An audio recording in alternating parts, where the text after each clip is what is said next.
हमें पता है कि इलेक्ट्रॉन न्यूक्लियस के अराउंड ऐसे एक फिक्स्ड पाथ यानी कि ऑर्बिट में इस तरह से रिवॉल्व करता है, जैसे कि अर्थ की रेवोल्यूशन होती है सन के अराउंड, राइट।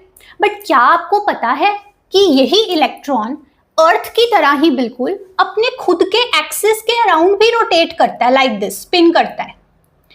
तो ये जो रोटेशन मोशन है और रेवोल्यूशन, दो तरह के मोशन एक साथ होते हैं, just like earth around the sun. तो फाइनल पिक्चर क्या निकल के आती है कि इलेक्ट्रॉन जो है वो न्यूक्लियस के अराउंड बजाय ऐसे सिंपल जाने के कुछ ऐसे मूव कर रहा है, ठीक है। स्पिन भी कर रहा है अपने एक्सिस के अराउंड और न्यूक्लियस के अराउंड रिवॉल्व करता जा रहा है। आप ऐसे समझ सकते हो कि बजाय ऐसे मूव करने के इलेक्ट्रॉन ऐसे मूव कर रहा है, लाइक दिस, ठीक है। ये दो तरह के मोशन, रोटेशन एंड रेवोल्यूशन, साथ में हो रहे हैं और इसी rotation about the own axis को बोलते हैं स्पिन मोशन।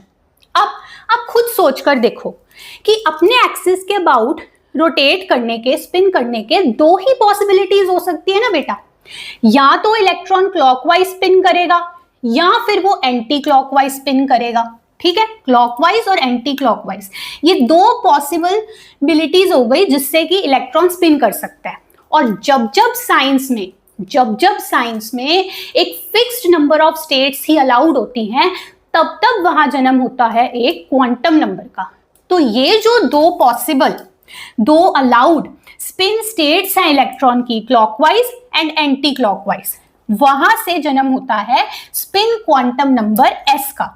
अब आपको याद रखना है कि इस s की जो वैल्यूज हैं वो क्या होती हैं, क्लॉकवाइज के लिए +½ एंटी क्लॉकवाइज स्पिन के लिए -½ आओ मैं आपको समझाती हूं। ऐसे समझो, मान लो मैं एक इलेक्ट्रॉन हूं और मैं अपने एक्सिस के अराउंड क्लॉकवाइज स्पिन कर रहा हूं, then my s will be equal to +½ okay.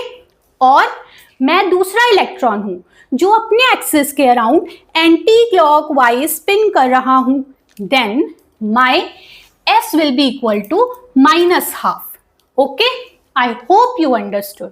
So spin quantum number simply electron की दो तरह की स्पिन मोशंस को ही बताता है। देयर आर ओनली 2 पॉसिबल और अलाउड स्पिन स्टेट्स, सो s की दो ही ये वैल्यूज हो सकती हैं, +½ या -½